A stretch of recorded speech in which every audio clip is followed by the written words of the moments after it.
The dawn of time! The primordials create the earth and the spirits that flow through it. The primordials are the first gods and titans in existence, and their constant battling eventually creates the first celestial war. The gods create the Furies? Oh no, that's the Furies, who fight against the titans and overwhelm them. The titans are forced to work as slaves to the gods. The gods take their place on Mount Olympus as rulers of the material and spiritual realms. Zeus becomes their leader. Centuries pass. Mankind is created to serve and entertain the gods. Zeus impregnates the Spartan woman Callisto. What?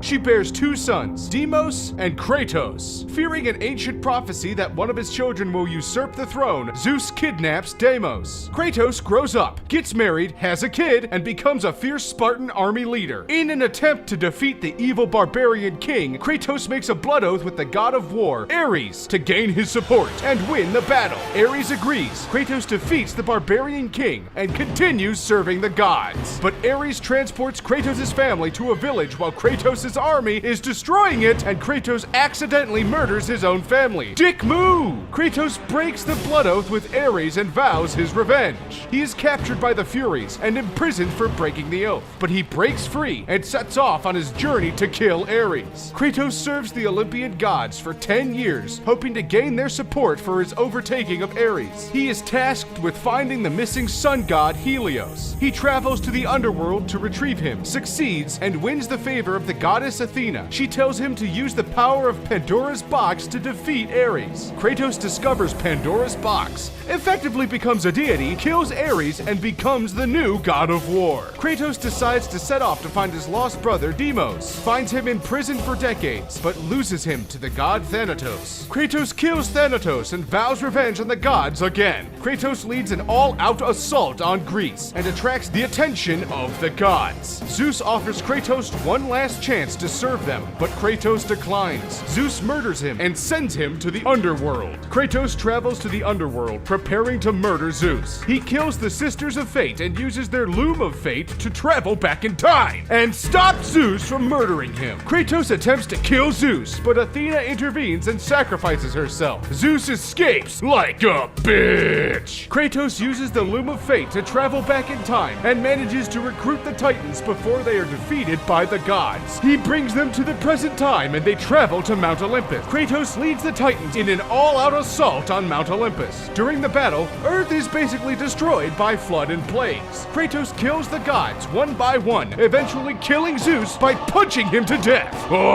In a last act to redeem himself for all of his crimes, Kratos attempts suicide to give hope to the remaining survivors of Earth. However, it would appear that Kratos survived his own attack.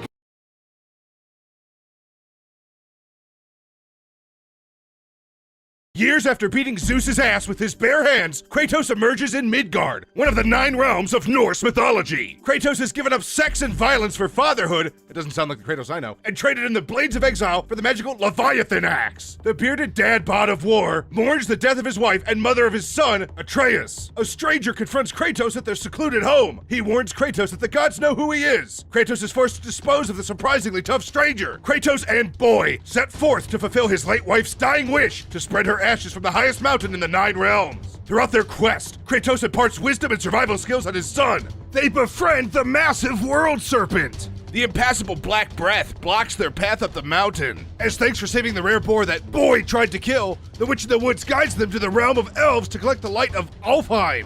They use the light to pass through the black breath. At Midgard's peak, they eavesdrop on Baldur, son of Odin, and his prisoner, the so-called smartest man alive, Mimir. Mimir insists they decapitate him. Also my fetish. And they cut off Mimir's head and bring it to the Witch of the Woods, who reveals herself to be the goddess Freya. Freya urges Kratos to tell Boy the truth about his descendants. He doesn't. Kratos and Boy set course for the 9 realms' true peak in Jotunheim, realm of the giants. They're ambushed by Modi and Magni. Kratos executes Magni while Modi flees. Boy grows ill. Kratos must seek the cure in Helheim, where his Norse weapons are ineffective. He runs home to dust off his old weapons of choice, the Blades of Chaos. Athena taunts Kratos with his violent history. He descends into Helheim to find the Bridge of the Damned. He takes the Bridge Keeper's heart. Unable to shake his past, Kratos has nightmarish vision. Zeus appears in a horrifying way you can only truly appreciate if you've killed your own father. Boy recovers thanks to Bridge Keeper's heart. Kratos gives Boy the talk. No, not that talk. Kratos tells Boy he's a god, prompting Boy to start acting like a cocky little shit. Boy ignores his father's direct orders and kills a defenseless Modi. At Midgard's peak, Baldur surprise attacks Kratos and Boy. They survive, but the portal to Jotunheim is destroyed. Kratos, Boy, and Baldur fall into Helheim. Mimir figures out an alternate path to Jotunheim, but they still need to recover the missing travel rune. Kratos flips the Temple of Tyr, but they still need Mimir's missing eye to finish the route. Kratos retrieves the eye from the Midgard serpent's stomach, where Baldur ambushes them yet again. Freya gets into the mix in order to protect her baby boy Baldur, not baby boy Boy. Boy strikes Baldur with a mistletoe tip arrow, breaking his overbearing mommy's protective spell. Kratos tells Baldur to get lost. Baldur strangles Freya, forcing Kratos to end him. An emotional Freya forces Kratos to spill the beans on his horrifying past. He calms Boy, telling him they should learn from past mistakes. They should strive to do better than their predecessors, and definitely shouldn't kill their fathers. After threatening to use all of her power to curse Kratos,